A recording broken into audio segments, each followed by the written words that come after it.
O Evangelho em 3 minutos, com Mário Persona.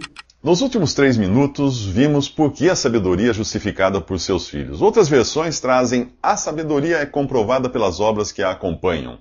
Se as obras de alguém que crê em Jesus forem obras de Deus, elas irão glorificar a Deus, não ao homem. Jesus dá graças ao Pai por revelar essas coisas aos pequeninos e não aos sábios e entendidos. Paulo fala mais disso em 1 Coríntios, quando diz que Deus escolheu as pessoas fracas, loucas e insignificantes para confundir as poderosas, sábias e importantes. Por quê? Para que ninguém possa se gabar diante de Deus. Ora, se eu entender as coisas de Deus graças à minha capacidade intelectual, então eu posso me gloriar de ter conseguido isso com meus esforços. Mas se entender apenas por revelação divina, de que vou me gloriar? Assim como a salvação é de graça e não depende de meus esforços, o entendimento da palavra de Deus segue a mesma regra. Se você se considera incapaz de entender as coisas de Deus, está no caminho certo. É para a gente assim que ele revela a sua palavra. Jesus diz que ninguém conhece o Filho senão o Pai, e ninguém conhece plenamente o Pai a não ser aquele a quem o Filho quiser revelar. Portanto, é também impossível conhecer a Deus de modo próprio. Deus é tão grande que só Ele pode entender a si mesmo, mas Jesus pode revelar o Pai a quem Ele quiser.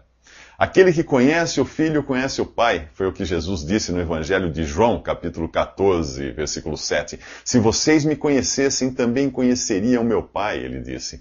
Porém, se por um lado diz que só o Filho conhece o Pai, e este pode ser revelado a quem o Filho quiser revelar, diz também, por outro lado, que só o Pai conhece o Filho, mas nada diz do Pai revelar o Filho. Há coisas que jamais iremos compreender, e a encarnação de Jesus é uma delas.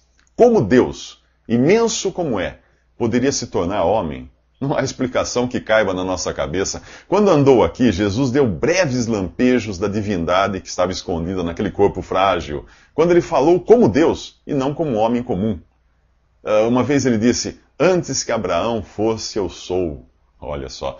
Outra vez: Jerusalém, Jerusalém, quantas vezes quis eu ajuntar os teus filhos? Isso ele disse na primeira pessoa, em outra ocasião. Ele já existia bem antes de nascer aqui neste mundo.